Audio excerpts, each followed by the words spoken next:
So our topic is sales promotion today, and sales promotion, it is one of the ingredient of integrated marketing communication. जब भी आप integrated marketing communication कर रहे होते हैं उसके बारे में बात करते हैं, तो उसमें advertising, sales promotion, publicity, propaganda, personal selling, इस तरह के काफ़ी सारे कंपोनेंट्स आते हैं। उसमें बहुत सारे एलिमेंट्स होते हैं। उसमें से एक एलिमेंट है आपका sales promotion. Sales promotion immediately sales को प्रमोट करने में हेल्प करता है, उसकी जो स्पीड होती है उसको बढ़ाने में हेल्प करता है, और इसी वजह से इसको सेल्स प्रमोशन भी कहते हैं। तो जो हमारा ये पीपीटी है, इसमें हम लोग कॉन्सेप्ट ऑफ सेल्स प्रमोशन देखेंगे, उसका ऑब्जेक्टिव क्या होता है, कितने तरह के सेल्स प्रमोशन स्कीम्स होते हैं, what is the importance, and promotion में पुश और पुल दो तरह की स्ट्रैटेजी होती है, हम उसके बारे में भी बात करेंगे। तो लेट्स सी, सेल्स प्रमोशन होता क्या है। Sales promotion consist of marketing communication activities other than advertising, personal selling and public relation, in which short-term incentives motivate consumers or members of the distribution channel to purchase a good or service immediately, either by lowering the price or by adding value. आपके जो पूरे जो consumer funnel है ना, जो consumer channel है, तो channel में अगर आप देखें तो मैन्युफैक्चरर से लेके पूरा कंज्यूमर तक आ जाता है। मैन्युफैक्चरर, होलसेलर, रिटेलर, जॉबर, कंज्यूमर, ये पूरा कंप्लीट जो चेन है, उस पूरे चेन में अगर आप किसी को भी मोटिवेट कर पाते हैं आपके सामान को जल्दी से जल्दी खरीदने में, ठीक है, मोटिवेट कर सके उसको जल्दी से कंज्यूम करने में, जल्दी से परचेज करने के लिए, उस प्रोसेस को हम सेल्स प्रमोशन कहते हैं। तो ये मोटिवेशन करने का जो तरीका है, ये होता है शॉर्ट टर्म इंसेंटिव्स के थ्रू। शॉर्ट टर्म इंसेंटिव्स, कोई भी सेल्स प्रमोशन बहुत लंबे टाइम तक नहीं चलता, बहुत शॉर्ट टेन्योर के लिए होता है, और एक सेंस ऑफ अर्जेंसी क्रिएट करता है। ऐसा होता है कि बस आज नहीं होगा तो बस कल तो मर ही जाना है हमको, तो उस टाइप का होता है। सेल्स प्रमोशन में हम जब भी कोई भी स्कीम, कोई भी किसी भी तरह का स्कीम अगर हम लॉन्च कर रहे हैं या फिर किसी भी तरह की स्कीम का हेल्प ले रहे हैं, तो ये बहुत ही शॉर्ट टर्म के लिए होता है, बहुत कम दिनों के लिए होता है। मे भी हो सकता है जैसे कि आप मैकडॉनल्ड्स में जाते हैं तो वहाँ पे हैप्पी आवर, तो वो सिर्फ 2 घंटे के लिए हो सकता है, वो सिर्फ 1 घंटे के लिए हो सकता है, या फिर कोई सेल लगता है तो 3 दिन, 2 दिन, 1 दिन, इस तरह का बहुत शॉर्ट टर्म सेल्स होता है। और यहाँ पे इंसेंटिव्स, उससे मिलने वाला जो इंसेंटिव का मतलब क्या होता है, बेनिफिट। तो बेनिफिट्स लोगों को मोटिवेट करते हैं वो सामान, वो जो प्रोडक्ट है या सर्विस है, उसको खरीदने में। तो ये बेनिफिट कैसे मिलेगा, ये कैसे कंपनीज देती है, बाय लोअरिंग द प्राइस और बाय एडिंग वैल्यू। आपका सामान है, उसका दाम या तो कम कर सकते हैं, या तो उसमें कुछ एडेड वैल्यू दे देते हैं, या तो आपका जो चाय पत्ती, अगर आप चाय पत्ती बेचने वाली कंपनी है, तो चाय पत्ती में 20% का डिस्काउंट, प्राइस में 20% का डिस्काउंट। और आपने एक रेड लेवल का ऐड देखा होगा जिसमें अंकल जी घर पैसा पहुंचाने जाते हैं वापस, कि आपने ये छुट्टे पैसे नहीं लिए, रेड लेवल का दाम कम हो गया है। तो प्राइस कम करके भी कर सकते हैं, या फिर एडिंग वैल्यू, जैसे ब्रिटानिया में 33% एक्स्ट्रा, या मैगी में 20% extra at the same price. तो वो क्या हुआ, अल्टीमेटली आप उसमें या तो वैल्यू ऐड कर रहे हैं या तो उसकी प्राइस कम कर रहे हैं। तो कुछ भी अगर आप करके शॉर्ट टर्म इंसेंटिव्स दे करके अगर लोगों को कन्विंस कर देते हैं अपने प्रोडक्ट को खरीदने में, तो उसको हम सेल्स प्रमोशन कहते हैं। Sales promotion is usually cheaper than advertising and easier to measure. आपने सेल्स प्रमोशन किया, 3 दिन का सेल लगाया, 3 दिन में कितनी बिक्री हो गई, ठीक है, ये बिक्री को बहुत आराम से आप मेजर कर सकते हैं। जबकि एडवर्टाइजिंग, आपने 3 दिन 3 न्यूज़पेपर में ऐड दिया और उससे कितना सेल्स आपका कन्वर्ट हुआ, ये मुश्किल हो जाता है उसको मेजर करना। तो सेल्स प्रमोशन को मेजर करना बहुत आसान है, और सेल्स प्रमोशन यूजुअली चीपर होता है, मतलब सस्ता पड़ता है एडवर्टाइजिंग से, क्योंकि आपको पहले बता चुके हैं एडवर्टाइजिंग एक पेड फॉर्म ऑफ कम्युनिकेशन है, और जो पेड है, जो पेमेंट है, ये पेमेंट बहुत ज़्यादा वेरी करता है और बहुत ज़्यादा महंगा होता है। तो सेल्स प्रमोशन का ये डेफिनेशन है। Let's see what are the different like कितने टाइप के सेल्स प्रमोशन होते हैं। सेल्स प्रमोशन आपके टारगेट मार्केट को अगर आप बेस करें तो, या फिर टारगेटेड टुवर्ड्स हम कहते हैं ना, कि किसकी तरफ क्या हुआ। आपने तो पूरा, हमने सेल्स प्रमोशन के डेफिनेशन में देखा कि sales promotion is directed towards the channel members. तो चैनल मेंबर में आपके होलसेलर, रिटेलर्स भी हो सकते हैं, डायरेक्ट कंज्यूमर भी हो सकता है।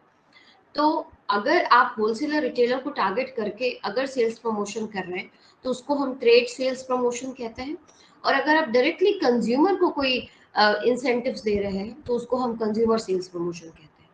तो trade sales promotion is directed towards a member of the marketing channel, such as wholesaler, retailer, and consumer sales promotion is targeted to the ultimate consumer. तो यहाँ पे डिपेंड करता है कि किस तरह का टारगेट मार्केट आप चूज कर रहे हैं, मतलब आपका टारगेटेड कस्टमर्स कौन है, उसके हिसाब से आप सेल्स प्रमोशन चूज करेंगे। तो सेल्स प्रमोशन के टूल्स जो होते हैं वो ट्रेड के लिए अलग होंगे और कंज्यूमर के लिए अलग होंगे। ठीक है, मतलब होलसेलर रिटेलर के लिए अगर आप सेल्स प्रमोशन कर रहे हैं तो वो वहाँ पे अलग स्ट्रैटेजी होगी, और अगर आप कंज्यूमर के लिए कर रहे हैं तो वहाँ पे जो स्ट्रैटेजी होगी वो बिल्कुल भी अलग होगी। तो लेट्स सी, अगर आप ट्रेड के लिए सेल्स प्रमोशन कर रहे हैं तो वहाँ पे क्या स्ट्रैटेजी होगी। ट्रेड के लिए जब आप सेल्स प्रमोशन करते हैं तो जो डिफरेंट टाइप के टूल्स यूज होते हैं उसमें से दीज आर द टूल्स, जो आपको ये ब्राउन कलर का फ्लावर दिख रहा है इसमें आपको टूल्स नजर आ जाएंगे। पहला होता है ट्रेड अलाउंस, दूसरा होता है पुश मनी, तीसरा है free merchandise, fourth is training, फिर है सेल्स स्टोर डेमोन्स्ट्रेशंस, और business meeting, convention and trade shows. ये सारे तरीके हैं जिससे कि आप सेल्स प्रमोशन कर सकते हैं अपने होलसेलर और रिटेलर्स के साथ। और वहीं पर अगर आप डायरेक्ट कंज्यूमर्स के साथ करना चाहते हैं तो कंज्यूमर्स के केस में जो आपका जो टेक्निक होगा या कंज्यूमर्स के साथ में जो आप टूल्स यूज करेंगे वो टूल्स होंगे बेसिकली आप उनको कूपन्स देते हैं, रिबेट्स देते हैं, प्रीमियम्स देते हैं, लॉयल्टी मार्केटिंग प्रोग्राम, कॉन्टेस्ट देते हैं, स्वीपस्टेक्स देते हैं, या फिर सैंपल टेस्टिंग करवाते हैं, या फिर जहाँ पे भी सामान बिक्री हो रही है वहाँ पे पॉइंट ऑफ परचेज डिस्प्ले करवाते हैं। तो ये सारे टूल्स होते हैं, तो ये टूल्स को थोड़ा सा डिटेल में देख लेते हैं। अगर आप ट्रेड सेल्स प्रमोशन में जाए तो पहला आपको बताया था कि पहला ट्रेड अलाउंस होता है। तो ट्रेड अलाउंस क्या होता है कि ये एक प्राइस रिडक्शन करते हैं। जैसे क्या होता है कि आप मैन्युफैक्चरर, अगर मान लीजिए एमआरपी किसी प्रोडक्ट का अगर कंज्यूमर जब खरीद रहा है उसकी एमआरपी अगर 100 रुपए है तो मैन्युफैक्चरर उसको डायरेक्टली 100 रुपए में नहीं बेच रहा होता है, या उसकी वो लागत नहीं होती है। मैन्युफैक्चरर की जो लागत होगी, जो उसका कॉस्ट प्राइस होगा, वो मे भी हो सकता है वो 30 रुपीज हो, 40 रुपीज हो, लेकिन उसके बाद उसका जो चैनल का कॉस्ट है, मतलब उसका होलसेलर और उसका रिटेलर जो उस सामान को उस कंज्यूमर तक पहुंचाया, ट्रेड में उसके हेल्प किया, उसको भी तो उनको कमीशन देना होगा। तो मैन्युफैक्चरर होलसेलर को कमीशन देता है और उसके साथ उसको सामान देता है, जो भी सामान वो खरीद रहा है, और फिर होलसेलर क्या करता है, रिटेलर को देता है, और रिटेलर के बाद फिर आप तक आता है। तो ये होलसेलर रिटेलर जो अपना जो कमीशन लेते हैं उसी से उनकी इनकम है, वो प्रोडक्ट में तो कुछ बदलाव नहीं कर सकते। तो ये जो इनकम है, ये इनकम को बढ़ाने का तरीका बहुत सारा हो सकता है, इसी को हम ट्रेड सेल्स प्रमोशन कहते हैं। तो उसमें जो पहला तरीका होता है वो होता है ट्रेड अलाउंसेस। ट्रेड अलाउंसेस में क्या करते हैं कि जो मैन्युफैक्चरर है वो इंटरमीडियरीज को, जैसे कि होलसेलर है, रिटेलर है, उसको रिड्यूस्ड प्राइस में सामान देता है। रिड्यूस्ड प्राइस या रिबेट दे करके क्या होगा कि जैसे मान लीजिए कि एक सपोज कोई आटा बेचने वाली कंपनी है, तो आटा की पैकेजिंग कर रही है, आटा को पैकेजिंग करके उसको वो जो प्राइस मैन्युफैक्चरर की जो प्राइस है 5 किलो का पैकेट अगर मान लीजिए, तो 5 किलो के पैकेट में उसकी जो प्राइस आ रही है वो सपोज कीजिए 150 रुपीज है, वो 150 का या फिर 120 रुपीज है, वो 120 का सामान जो होलसेलर है उसको वो 150 में देता है।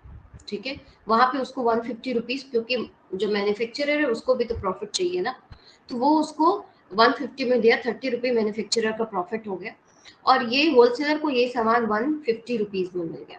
अभी 150 का जो पैकेट है वो रिटेलर अपने वो होलसेलर अपने रिटेलर को सपोज 180 रुपीज में दे रहा है, तो वहां पे उसने 20 रुपए का मार्जिन रखा, 30 रुपए का मार्जिन रखा, और कंज्यूमर को कंज्यूमर कह रही हूँ सॉरी, रिटेलर को वही सामान 180 रुपीज में दिया।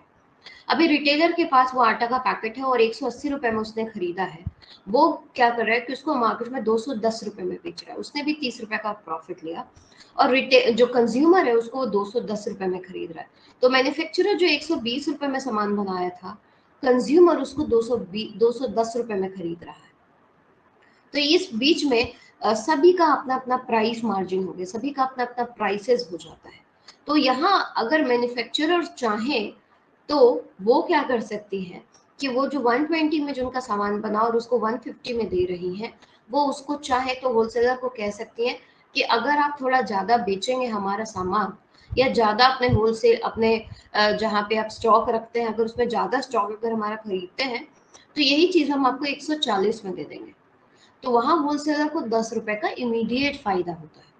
तो इस तरह का फायदा अगर हम चैनल मेंबर्स को देते हैं तो उसको हम ट्रेड अलाउंसेस कहते हैं। उसके बाद जो दूसरा आता है वो होता है पुश मनी। पुश मनी जब आता है जब आप डिस्ट्रीब्यूशन चैनल में आप जो रिटेलर है, अगर आप जितना ज्यादा, जैसे intermediary receive push money as a bonus of for pushing the manufacture brand through the distribution channel. अगर मान लीजिए आप रिटेलर को देखें, अगर आपने पास के किसी किराना दुकान में चले गए आप, तो वहां पे आशीर्वाद का भी आटा आपको मिल रहा है, और उसमें शक्ति भोग भी मिल रहा है आपको, और आसपास का कोई लोकल मैन्युफैक्चरर है वो भी आपको दे रहा है, वो भी उसका भी आटा आपको मिल जाएगा। तो रिटेलर क्या करता है, रिटेलर बहुत बार आपको पुश कर सकता है कि आप यही खरीदिए। रिटेलर आपको बोल सकता है अरे ये वाला आटा खरीदिए, ये ज्यादा अच्छा है। या फिर वो अपने पूरे दुकान में सब तरफ उसका बैनर डैंगलर्स लगा के रख दिया है, या जहां जहां भी ऐसे पॉइंट्स है जहां पे मुझे दिखेगा, वहां पे उसने मान लीजिए कि आशीर्वाद आटा का बोरी वगैरह लगा के रख दिया है, उसका मार्केटिंग मटेरियल लगा के रख दिया, जिससे क्या हो रहा है कि उस स्टोर से आशीर्वाद आटा ज्यादा बिक रहा है। तो वैसे में अगर आप किसी तरह से कंपनी को हेल्प करते हैं, मैन्युफैक्चरर को हेल्प करते हैं, तो उसके लिए आपको पुश मनी मिलती है, बोनस अमाउंट मिलता है मैन्युफैक्चरर की तरफ से। इसको भी हम ट्रेड सेल्स प्रमोशन में यूज करते हैं। उसके बाद आता है free merchandise. Free merchandise is used as a payment for trade allowances normally provided through other sales promotion. Instead of giving retailer a price reduction for buying a certain quantity of merchandise, the manufacturer may throw extra merchandise, free merchandise. Free merchandise जैसे मान लीजिए कि अगर एक dairy है, ठीक है, और डेयरी के पास अगर मान लीजिए एक कैरेट में उसके पास 10 या 20 मिल्क का 1-1 किलो का पैकेट आता है, या हाफ लीटर का पैकेट आता है 20 का, ठीक है। अगर उसने, ये एक ऐसी स्कीम है कि अगर उसने दिन भर में नॉर्मली 10 बेच देते हैं लोग कैरेट्स, तो 10 की जगह पे अगर उसने एक दिन में अगर 15 बेच दिया, तो उसको हर एक कैरेट पे 1-1 लीटर एक्स्ट्रा मिलेगा। एक्स्ट्रा, उसको पैसा वैसा कुछ नहीं, पैसा भी कम नहीं कर रहा, दाम भी कुछ कम नहीं कर रहा, कुछ कम नहीं हो रहा, बस उसको 1-1 पैकेट एक्स्ट्रा मिल रहा है, या 2 पैकेट एक्स्ट्रा मिलेगा पर कैरेट। दो मिल्क का जो पैकेट है वो एक्स्ट्रा मिलेगा, जिसके लिए उसको कोई पैसा नहीं लिया जाएगा, वो फ्री में दिया जाएगा। तो जहां पे एक कैरेट में पहले 20 मिल्क पैकेट होता था, अभी उसको 22 मिल्क पैकेट मिल रहा है, और पैसा उसको 20 का ही देना पड़ रहा है। तो इससे क्या होता है, इससे कंपनी का भी फायदा है कि 2 एक्स्ट्रा पैकेट बिक गया, और वो 2 एक्स्ट्रा पैकेट लेने के लिए वो 15 कैरेट तक चला गया, मतलब ज्यादा उसने भी मेहनत की। तो यहाँ पे रिटेलर का भी फायदा है और मैन्युफैक्चरर का भी फायदा है, दोनों का फायदा होता है। ट्रेड सेल्स प्रमोशन में ज्यादातर सभी फायदे में ही रहते हैं, सभी का इसमें फायदा होता है, चाहे कंज्यूमर हो, चाहे रिटेलर हो, होलसेलर हो, मैन्युफैक्चरर हो, सभी फायदे में होता है, किसी का भी नुकसान नहीं होता, बहुत ही म्यूचुअली बेनिफिट है सेल्स प्रमोशन। उसी तरह से जो चौथी टेक्निक है वो होती है ट्रेनिंग। ट्रेनिंग, अगर आपको लग रहा है कि आपका कोई होलसेलर रिटेलर अच्छा काम नहीं कर रहा, या उसके उसमें बहुत पोटेंशियल है लेकिन वो ठीक से अपना काम नहीं कर पा रहा, उतना सेल्स नहीं निकाल पा रहा है, तो उसको क्या करते हैं, उसको ट्रेनिंग देते हैं। और ट्रेनिंग के लिए अच्छे से उसको कहीं पे बुला करके अच्छे ट्रेन करते हैं, खाना पीना खिलाते हैं, जिससे वो फिर वो नई स्फूर्ति आ जाती है कि नहीं चलो जाके मुझे काम करना है। तो ट्रेनिंग भी एक बिजनेसमैन को, एक रिटेलर को, होलसेलर को कोई ट्रेनिंग नहीं देता, ये सब तो बिजनेस वर्ल्ड में होता है, मतलब ये सब तो ऑफिसेज में होते हैं। तो छोटे छोटे रिटेलर, होलसेलर, उनके ऊपर भी कोई अगर ट्रेनिंग और बिजनेस मीटिंग, कन्वेंशन इस पे खर्च कर रहा है तो वो लोग बहुत खुश रहते हैं। तो ट्रेनिंग करवाया जा सकता है, फ्री ट्रेनिंग। उसी तरह से स्टोर डेमोन्स्ट्रेशन किया जा सकता है। स्टोर डेमोन्स्ट्रेशन पुश में बहुत ज्यादा यूज होता है, जब मैन्युफैक्चरर क्या करता है कि जो भी दुकान है, रिटेलर है, उसी के दुकान में जा करके एक एक काउंटर डाल देगा, और उस काउंटर पे क्या करेगा, उस काउंटर में खूब सारे, वहां पे एक कोई सेल्समैन को रख देगा जो कि उसी पर्टिकुलर प्रोडक्ट को वहां पे प्रमोट कर रहे हैं, या फिर उसको लोगों को बता रहे हैं उस चीज के बारे में, तो एक अलग से काउंटर बना देते हैं। तो इस तरह के स्टोर डेमोन्स्ट्रेशन, जैसे आप कभी भी गए होंगे किसी स्टोर में, कोई बड़े स्टोर में, तो आपको एक जगह, या फिर आप चले जाइए मान लीजिए यहीं पे चले जाइए शॉपर स्टॉप पे, या फिर आप चले जाइए पैंटालून्स में, तो वहाँ पे आपको एक ऐसा काउंटर मिलेगा जहाँ पे वो मान लीजिए कोई नया कॉस्मेटिक लॉन्च हुआ है, तो वो आपको लिपस्टिक लगा के दिखाएंगे, मेकअप करके दिखाएंगे कि ये देखिए इससे आपको अच्छा लगेगा। तो वो स्टोर इन स्टोर डेमोन्स्ट्रेशन करने में भी कंपनीज काफ़ी हेल्प करती है। उसके बाद ट्रेड सेल्स को बढ़ाने के लिए बहुत सारे business meeting, conventions, trade shows का भी अरेंजमेंट किया जाता है। जैसे कल ही मेरी बात हो रही थी, हमारे कुछ फ्रेंड्स हैं जो एसीसी का बिजनेस करते हैं, एसीसी सीमेंट्स का बिजनेस करते हैं, और अभी क्योंकि उन्होंने बहुत अच्छा काम किया है तो उन सबको 4 दिन की पार्टी में के लिए रेडिसन गोवा लेके चला गया है, रेडिसन में रखा गया है गोवा में, and they will have their party and all in Goa. और ये पूरा का पूरा कंपनी फंडेड है, इसमें कुछ भी मतलब एसीसी पूरा खर्चा उठा रही है। और जितने भी ट्रेडर्स हैं, जितने भी सीमेंट बेचने वाले लोग हैं जो कि सीमेंट बेचते हैं एसीसी का और बहुत अच्छा काम करते हैं, बहुत अच्छा सेल्स निकालते हैं, उन सबको प्राइज देना, उनको बहुत आओ भगत करना और एक नेटवर्किंग का भी मौका देना कि बाकी लोगों से भी मिल सके कि वो कैसे काम करते हैं, उनका बिजनेस कैसे चलता है। तो उसके लिए बिजनेस मीटिंग, कन्वेंशंस, ये सब काफ़ी हेल्प करती है। साथ साथ कंपनीज बहुत बार क्या करती है कि ट्रेड फेयर्स में भी पार्टिसिपेट करती है। वहाँ पे क्या होता है कि उनको नए कस्टमर्स बहुत आराम से मिलते हैं। जैसे आप किसी स्वदेशी मेला या फिर ट्रेड फेयर, अगर इन सब में जाएंगे, दिल्ली में एक जगह है प्रगति मैदान, वहाँ पे बहुत बड़ा ट्रेड फेयर लगता है, बहुत डिफरेंट इंडस्ट्री के लोग आते हैं और वहाँ पे बहुत सारा अपने प्रोडक्ट को डिस्प्ले करते हैं कि हमने ये नया बनाया, हमने वो नया बनाया। स्पेसिफिक इंडस्ट्री वाइज भी ट्रेड फेयर्स होते हैं कि सिर्फ दवाई वालों का एक ट्रेड फेयर बनता है, सिर्फ एजुकेशनल प्रोडक्ट्स का भी ट्रेड फेयर बनता है, कपड़ों का ट्रेड फेयर तो आप बहुत बार देखे होंगे, सावन मेला। तो this is a trade fair जहाँ पे आप बहुत सारे लोग अपने प्रोडक्ट को डिस्प्ले करते हैं और वहाँ पे बहुत जल्दी सेल्स लाने की कोशिश करते हैं। तो these all are tools used in trade sales promotion. Trade sales promotion के बाद आता है consumer sales promotion. Consumer sales promotion में जो हमने बताया था कि टेक्निक्स जो है वो है coupons, premium, loyalty programme and all. तो कूपन क्या होता है? कूपन आप सबको भी मिला भी होगा। आप किसी स्टोर में जाते हैं तो वहाँ पे होता है ना कि आप गए और आपको कोई कूपन मिल रहा है, आपने इतना परचेज किया है उसके लिए आपको एक कूपन मिल जाएगा। जैसे आप रिलायंस में जाइए तो आप 2000 की शॉपिंग करें तो उस पर आपको एक कूपन मिल रहा है 500 का। नेक्स्ट टाइम अब जब आप शॉपिंग करेंगे 2000 का, तो आप क्या कर सकते हैं, उसमें से 500 रुपीज़ का आपको डिस्काउंट मिलेगा। तो इस तरह के कूपन्स कंपनी यूज करती है। इससे क्या होता है, उसका टाइम लिमिटेशन होता है कि इतने दिन तक ही आप यूज कर सकते हैं। तो इससे बहुत बार ऐसे लोग होते हैं जो वो उस कूपन को भुनाने के लिए भुनाने के लिए वो क्या करते हैं कि उस जगह उस स्टोर में वापस चले जाते हैं और वापस जा करके आप वहां जाके और जस्ट बिकॉज उनको वो कूपन यूज करना है उसके लिए फिर वापस से 2000 की शॉपिंग कर लेते हैं। तो इससे रिलायंस का भी फायदा, आपको भी 500 रुपये बच गया। तो कूपन्स यूज होते हैं। उसी तरह से प्रीमियम यूज होते हैं। प्रीमियम क्या होता है कि premium is an extra item offered to a consumer, usually in exchange for some proof that promoted product has been purchased।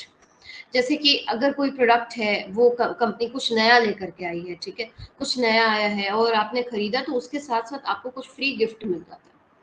Free gift, आपने ये नया प्रोडक्ट, आपने बहुत बार सुना कि मैडम ये लीजिए हमारा एक नया प्रोडक्ट लॉन्च हुआ है, अगर आप इसको अभी खरीदते हैं, ये क्योंकि अर्ली ऑफर है तो आपको इसके साथ ये चीज़ फ्री मिलेगी।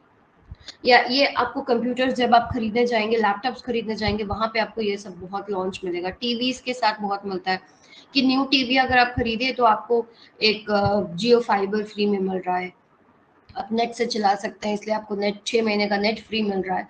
तो दिस इज प्रीमियम बेसिकली। और लोग उन सबको बेनिफिट की तरह काउंट करते हैं और उसको भी देख लेते हैं। जब उनको कंपेयर करना होता है 2 टीवी में से इसको खरीदे उसको खरीदे, वहां पे प्रीमियम्स वगैरह काफी हेल्प करते हैं। उसी तरह से लॉयल्टी मार्केटिंग प्रोग्राम होता है। लॉयल्टी कार्ड्स कंपनीज प्रमोट करती है कि अगर आप बहुत लंबे समय तक किसी कंपनी के साथ हैं तो आपको लॉयल्टी कार्ड्स मिलते हैं, जिससे कि आपको पॉइंट्स मिलते हैं, बोनसेस मिलते हैं, या ये इस म्यूचुअल रिलेशनशिप के लिए एज लॉयल कंज्यूमर्स कंपनी आपको बहुत सारे प्रमोशनल प्रोग्राम्स में इनरोल करती है। तो लॉयल्टी प्रोग्राम्स होते हैं जैसे बिग बाजार का लॉयल्टी कार्ड, मैंने आप लोगों को पहले भी बताया था कि बिग बाजार का लॉयल्टी कार्ड होता है जिसमें आप 10,000 का कार्ड बनवा लीजिए और 10 महीने तक शॉपिंग करिए। उसके बाद 11 और 12 मतलब नवंबर और दिसंबर, अगर जनवरी में कार्ड बनाओ तो नवंबर और दिसंबर की शॉपिंग आप फ्री में कर सकते हैं 1000 की।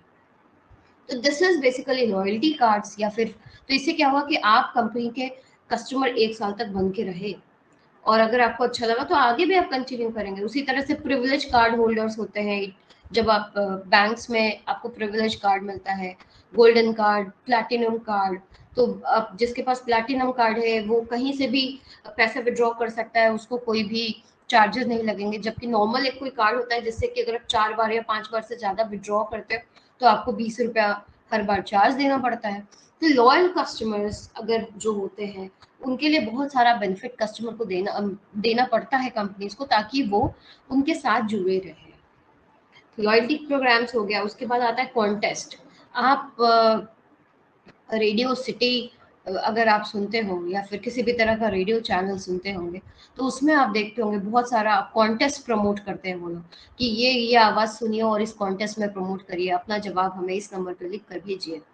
तो आपने जैसे ही अपना जवाब उन्हें लिख करके भेजा, the moment you are writing this, तो कंपनी को ये पता है कि at least someone is there who is listening to us. अगर आरजे मनोज या फिर कोई भी आरजे अगर कह रहे हैं कि हमारे इस कॉन्टेस्ट में पार्टिसिपेट करिए और इमीडिएटली आपने उस पर रिस्पॉन्ड कर दिया, तो रिस्पॉन्ड करने का मतलब ही यही है कि आप उस समय उस रेडियो को सुन रहे थे। तो कॉन्टेस्ट क्या होता है? एक प्रमोशनल टेक्निक्स है जिसमें कि लोग कुछ सवाल का आंसर देते हैं और उसके बाद उसके बदले में उनको प्राइजेस मिलते हैं। तो वहां पे सभी को प्राइजेस नहीं मिलते, कुछ गिने चुने लोग होते हैं जिनको के प्राइजेस मिलते हैं। तो और दूसरी जगह पे होता है स्वीपस्टेक्स। स्वीपस्टेक्स में क्या होता है कि कोई भी पार्टिसिपेट कर सकता है और लकी ड्रॉ, एक तरह का लकी ड्रॉ आप कहते हैं स्वीप स्टेक को, कि आप गए, आप सब जो भी इस बार जैसे मान लीजिए किसी कोई प्रोग्राम चल रहा है या फिर आप किसी स्टोर में गए, स्टोर में जो भी गया उस समय वो सब उस लॉटरी में पार्टिसिपेट कर सकता है। अपना नाम और इसमें लिख के दे दीजिए जिसके नाम से लॉटरी निकलेगी, लकी कस्टमर को ये मिलेगा। तो स्वीप स्टेक्स बेसिकली उस तरह के लकी ड्रॉ वाले ये होते हैं जिसमें कि सिर्फ अपना वो लकी ड्रॉ पाने के लिए भी बहुत बार लोग शॉपिंग कर लेते हैं कि हाँ नहीं ठीक है चलो हम भी शॉपिंग करते हैं, हो सकता है मेरे ही नाम से कुछ निकल जाए। तो स्वीप स्टेक्स भी इस्तेमाल किए जाते हैं। उसी तरह से सैंपल टेस्टिंग करवाते हैं, मतलब कुछ सैंपल्स लोगों को फ्री में दिए जाते हैं टेस्ट करने के लिए, जिसको कोई कंपनी पैसा नहीं लेती, फ्री में सैंपल्स देती है। जैसे आपको एग्जांपल बताया था कि मैगजीन के साथ शैम्पू या मैगजीन के साथ फेयरनेस क्रीम, छोटा छोटा शैशेस उसके मैगजीन के पैकेट्स में लगा करके, जो पॉलिथीन जिसमें वो पैक होके आता है उसमें डाल देती है कंपनी, ताकि आप वो आप उसको टेस्ट कर सके। या फिर कुछ दिन पहले ही मुझे मिला था, मैंने कोई प्रोडक्ट खरीदा था, उसके साथ मुझे एक छोटा सा विको का फेस वॉश का ट्यूब मिला था। तो वो छोटा सा जो ट्यूब है वो बेसिकली वो फ्री में मिला मुझे, वो एक सैंपल की तरह मुझे मिला था कि मैं उसे ट्राई करके देखूं, अगर मुझे अच्छा लगेगा तो हो सकता है मैं आगे भी उसे खरीद लूं। तो सैंपल टेस्टिंग होती है। उसी तरह से पॉइंट ऑफ परचेज होता है। पॉइंट ऑफ परचेज डिस्प्ले में क्या होता है कि जिस भी दुकान रिटेलर के यहाँ पे जहाँ पे भी आप सामान लेने जा रहे होते हैं, उस दुकान में जहाँ पे भी आपका नजर पड़ता है, मतलब आप किसी दुकान में एंटर करें और उस जगह पे आपको कोई भी सामान, ऐसी जगह होती है ना जहाँ पे नजर पड़ती है बहुत बार, तो उन सारी जगहों पे पॉइंट ऑफ परचेज डिस्प्लेज लगाए जाते हैं। ऐसे डिस्प्लेज लगाए जाते हैं जो आप में वो इम्पल्स क्रिएट करे कि नहीं मुझे ये सामान खरीदना है। उसको कहते हैं ना शेल्फ टॉकर्स। शेल्फ टॉकर्स मतलब वो शेल्फ पे वो सामान रख कर, वो वहां पे अगर आप रख दे या फिर वहां पे कुछ आप ऐसा कर दे जिसको देख करके लग रहा है कि वो मेरे से बात कर रहा है कि मुझे खरीदो मुझे खरीदो मुझे ट्राई करो, ऐसा करके कुछ मैसेज देने वाला। तो ये मैसेज देने वाला क्या होता है? कुछ आप कुछ अतरंगी सा लगा दें, कुछ मार्केटिंग मटेरियल लगा दें, कुछ अलग सा डिजाइन बना दें, लोगों का ध्यान खींचते हैं। तो पॉइंट ऑफ परचेज जहाँ पे लोग सामान खरीदने जाते हैं वहां पे अगर आप कुछ ऐसा करते हैं, जैसे कोई एसआई लगा दे, फ्लोर स्टैंडीज लगा दे, टेलीविजन मॉनिटर लगा देते हैं। अगर आप जैसे किसी रेस्टोरेंट में बैठे हैं और रेस्टोरेंट में डिफरेंट डिफरेंट खाना का स्क्रीन पर आता रहेगा आपको, तो आपको नहीं भी खाने का मन है तो ठीक है, नहीं इतना लालच आएगा कि आप खुद ही खरीद लेंगे। तो ये सारे जो टेक्निक्स होते हैं ये कंज्यूमर सेल्स प्रमोशन के होते हैं। सो चाहे कंज्यूमर प्रमोशन हो या फिर आपका ट्रेड सेल्स प्रमोशन हो, सबका एक डायरेक्टेड गोल होता है किसके लिए हम कौन सी चीज करेंगे। तो अगर आपका जो बायर है वो लॉयल कस्टमर है, मतलब रेगुलरली आप ही से खरीदता है, तो उसके लिए जब आपको जो भी सेल्स प्रमोशन टेक्निक करनी है वो होता है लॉयल्टी प्रोग्राम्स, बोनस पैक्स, ये सारी चीजें आपको करनी चाहिए, लॉयल्टी एंड बोनस पैक्स। इससे क्या होगा कि आपका जो कंज्यूमर है उसका जो बिहेवियर है वो रीइंफोर्स्ड रहेगा, वो रेगुलरली आपके पास लेता रहेगा, वो आपका कंजम्पशन इंक्रीज कराएगा, या जो उसकी जो परचेज रहेगी वो बहुत रेगुलर रहेगी आपके साथ। अगर वहीं पे दूसरा जो बायर कैटेगरी है जो कि कॉम्पिटिटर्स कस्टमर है, जो पहले किसी और के साथ था या हमेशा किसी और का सामान खरीदता है, उसको अगर आपको अपनी तरफ मिलाना है तो क्या करना है, यहाँ पे आपका डिजायर्ड रिजल्ट क्या क्या चाहते हैं आप, लॉयल्टी ब्रेक कराना चाहते हैं, उसको ब्रांड स्विच कराने के लिए मजबूर करना चाहते हैं, तो वहां पे क्या करेंगे, आप फ्री सैंपल देते हैं कि लो अच्छा ठीक है वो तो लगा ही रही हो, चलो इसको भी लगा के देख लो, अच्छा ठीक है तुम ताजमहल चाय पीते थे, ठीक है एक बार मेरा भी चाय पी के देख लो। तो यहाँ पे क्या करते हैं, हम फ्री सैंपल्स देते हैं लोगों की, ठीक है चलो जो आपका प्रोडक्ट है जो आप यूज कर रहे हैं वो तो आप करिए, लेकिन साथ में इसको भी यूज करके तो देखिए, अगर आपको अच्छा लगता है तो फिर आप वहां पे चांसेस है कि कंज्यूमर फिर आपके पास आ जाएगा। तो स्वीप स्टेक्स, उसी तरह से कॉन्टेस्ट चलाते हैं या फिर हम कोई कंज्यूमर प्राइज देते हैं या किसी तरह का प्रीमियम देते हैं, जिससे कि जो इस तरह के कस्टमर्स हो उनके आपके प्रोडक्ट में थोड़ा इंटरेस्ट जागे, तो वहाँ हम ये सारे टेक्निक्स यूज कर सकते हैं। ऐसे लोग जो ब्रांड स्विचर होते हैं, मतलब जिनकी कोई लॉयल्टी नहीं है, वो कभी आज कभी यहाँ कभी वहाँ कभी इधर कभी उधर, तो वैसे लोगों को हम ब्रांड स्विचर्स कहते हैं। तो ब्रांड स्विचर के केस में ऐसा होता है कि any promotion that lowers the price of the product such as coupons, price of package, bonus pack, मतलब उनका तो कोई ये नहीं है ना, कोई लॉयल्टी है नहीं, जिधर में उनको सस्ता मिल जाए, जिधर उनको ज्यादा बेनिफिट मिल जाए, लोग उधर चले जाते हैं। तो ब्रांड स्विचर्स को परसुएट करना बहुत आसान होता है, तो वहां पे आप सेल्स प्रमोशन टेक्निक्स यूज कर सकते हैं इस तरह के, जहाँ पे थोड़ा दाम कम कर दिए, थोड़ा कूपन दे दिए, कुछ बोनस दे दिए, उस तरह से यूज कर सकते हैं। और ऐसे लोग जो कि बहुत प्राइस सेंसिटिव है, fourth category, people who consistently by the least expensive brand, जो सबसे सस्ता मिलता है वही खरीदते हैं, तो वैसे वाले जो बायर हैं उनके लिए जो सेल्स प्रमोशन टेक्निक यूज होता है वो तो सिर्फ आपको भी पता है कि वैसा जिसमें कि प्राइस डिस्काउंट हो, तो प्राइस डिस्काउंट कूपन्स में होता है, प्राइस ऑफ पैकेजेस में होता है, रिफंड्स में होता है, ट्रेड डील्स में होता है। तो ये इस तरह के 4 टाइप के बायर्स मिलेंगे, और चारों टाइप के बायर्स में आपको different different cells promotion technique use करना पड़ेगा, और उन सब के साथ आप क्या चाहते हैं वो भी इसमें मेंशन्ड है। तो let's see what is the objective of sales promotion. क्या ऑब्जेक्टिव होता है सेल्स प्रमोशन का, तो कंज्यूमर के लिए अलग ऑब्जेक्टिव होता है, ट्रेड वालों के लिए अलग ऑब्जेक्टिव होता है, और आपका सेल्स फोर्स उसके लिए अलग ऑब्जेक्टिव होगा। कंज्यूमर के साथ अगर हम सेल्स प्रमोशन कर रहे हैं तो वहां पे हम इंक्रीज कराना चाहते हैं शॉर्ट टर्म सेल्स, हम बिल्ड करना चाहते हैं लॉन्ग टर्म मार्केट शेयर, हम कंज्यूमर को नया प्रोडक्ट ट्राई करने के लिए मजबूर करना चाहते हैं, उसको बहलाना चाहते हैं कि ठीक है मेरा भी खरीद लो, कंज्यूमर को ल्योर करना चाहते हैं कि हमारे कॉम्पिटिटर को छोड़ करके हमारे पास आ जाए, इंकरेज करना चाहते हैं अपने कंज्यूमर को कि वो किसी पुराने प्रोडक्ट को छोड़े, load up a mature product and comes to a new product, and hold and reward a loyal customer, और जो हमारा कस्टमर हमारा है उसको एकदम पकड़ के रखना है, उसको एकदम कुर्सी से बांध करके उसको रिवॉर्ड करते रहना है रेगुलरली, उसको बहुत ही अच्छा अच्छा फील कराना है ताकि वो हमेशा आपके साथ रहे।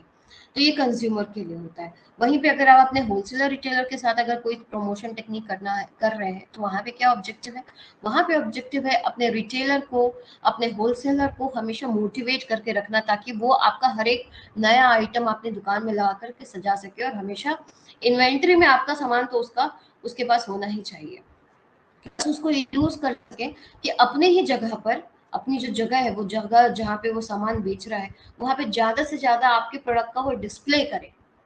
जैसे आप किसी स्टोर में जाते हैं ना तो वहां पे सिर्फ पैंटीन पैंटीन का शैम्पू आपको दिख जाएगा, उसका पोस्टर चिपका हुआ, तो वो क्या है, पैंटीन वालों ने, पीएनजी वालों ने उसको कुछ तो ट्रेड प्रमोशन किया होगा, उसको कुछ तो आकर के इंसेंटिव्स देने का प्लान किया होगा, तभी वो ऐसा करता है। फ्री में उसको इतना बहुत ज्यादा पैंटीन से प्यार नहीं है, वो ऐसी, वो जस्ट बिकॉज उसको कोई ट्रेड प्रमोशन ऑफर है, इसी वजह से वो ऐसा करता है। और साथ साथ हम यहाँ पे जो ऑब्जेक्टिव होता है वो persuading them to buy ahead, वो कॉम्पिटिटर का सामान ना लेने लगे, ज्यादा से ज्यादा हमारा ही सामान खरीदे, हमारा ही सामान बेचे, ये हमारा ऑब्जेक्टिव होता है जब हम अपने होलसेलर रिटेलर के साथ डील कर रहे होते हैं। और वहीं पे अगर हम सेल्स फोर्स की बात करें उसके लिए सेल्स प्रमोशन का क्या ऑब्जेक्टिव है कंपनी अगर सोचती है तो prompt more sales for support for current and new product. जब भी कोई आपका जो सेल्स मैन है अगर आपके पास कोई ऑफर है देने के लिए तो वो क्या करेगा, आपके कंज्यूमर को बहुत जल्दी से कन्विंस कर लेगा, ठीक है मैडम अगर आप ये लेते हैं ना इसके साथ ये भी आपको फ्री मिलेगा, आप टीवी खरीद लीजिए एलजी का, आपको आप उसके साथ आपको जियो फाइबर फ्री में मिलने वाला है, आपको 6 महीने का इंटरनेट फ्री में मिलने वाला है, साथ साथ में आपको XYZ सामान मिलने वाला है। तो ये क्या है, ये उसका भी कॉन्फिडेंस बढ़ा देता है, ये उसके लिए भी काफी इजी हो जाता है उसको बेचना। तो स्टिमुलेट करता है नए कस्टमर्स को। वो सेल्स पीपल क्या करते हैं, नए कस्टमर्स को बहुत आराम से रीच कर सकते हैं और बहुत आराम से कन्वर्ट कर सकते हैं। तो ये सेल्स प्रमोशन का ऑब्जेक्टिव होता है for consumer trade and sales force. और इम्पोर्टेंस क्या है, इम्पोर्टेंस सेल्स बढ़ाता है, ठीक है। इम्पोर्टेंस से क्या है सेल्स प्रमोशन का, यही है कि एक्स्ट्रा इंसेंटिव टू परचेज जो कि हम कंज्यूमर्स को दे रहे होते हैं, तो इसी वजह से सेल्स को बढ़ाता है, अट्रैक्ट करता है customer traffic and maintain brand company loyalty. ज्यादा से ज्यादा लोगों को हमारे ब्रांड की तरफ खींचने में हेल्प करता है, कंज्यूमर ट्रैफिक बढ़ाने में हेल्प करता है। ट्रैफिक बढ़ाने का मतलब कि लोग गाड़ी लेकर के हमारे घर पे आ गए, वो नहीं होता है। ट्रैफिक का मतलब कि ज्यादा से ज्यादा लोग हमारे ब्रांड को पसंद करें, हमारी कंपनी का प्रोडक्ट खरीद रहे हैं। तो attract customer traffic and maintain brand loyal customers, ये ब्रांड लॉयल्टी इंक्रीज कराने में हेल्प करती है।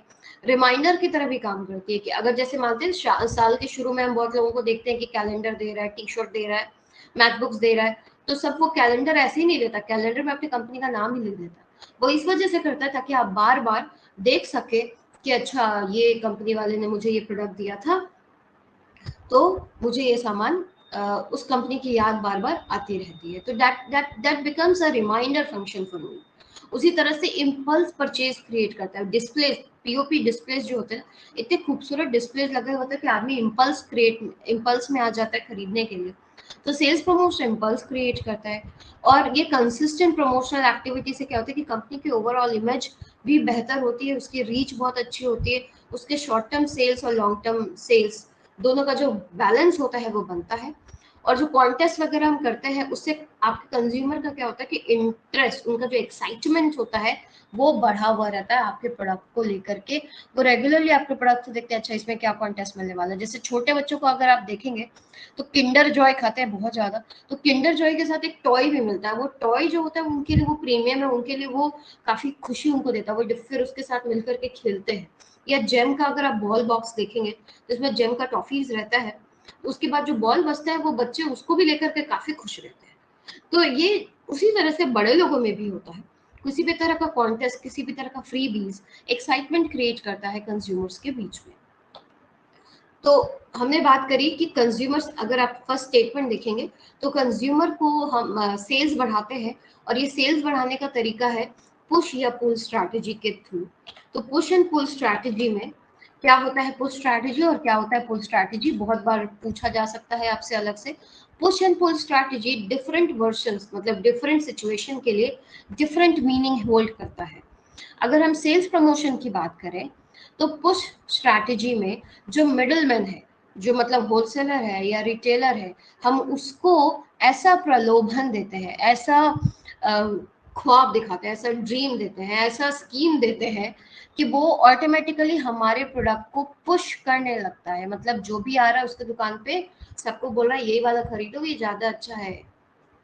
और पुल में हम क्या करते हैं, पुल में हम डायरेक्ट जो भी सेल्स प्रमोशन हमारा टेक्निक है, टूल है, उसमें हम डायरेक्टली कंज्यूमर को देते हैं। जैसे हमने टीवी में ऐड चला दिया कि हमारे चाय पत्ती के साथ पेन फ्री, तो अब वो कंज्यूमर खुद दुकान वाले के पास जाके पूछेगा अच्छा वो वाली चाय पत्ती नहीं आई उसके साथ पेन फ्री है। तो अब ये पेन फ्री पाने के लिए लोग उस दुकान पे जा रहे हैं और बार बार चाय पत्ती को के बारे में पूछ रहे हैं। तो दुकान वाला के पास अगर वो नहीं भी है तो फिर वो पर्टिकुलर जो मैन्युफैक्चरर है या उसका जो होलसेलर है उसको फोन करेगा कि भैया इतना चाय पत्ती भेज दीजिए, इसको बहुत डिमांड आ रहा है। तो पुश स्ट्रैटेजी और पुल स्ट्रैटेजी सेल्स प्रमोशन में होता है। Push is for middleman and pull is for direct consumers. So this is all about sales promotion. Thank you very much. And if you like the content, please write to me at vijeta.rwc@gmail.com or comment in the comment box.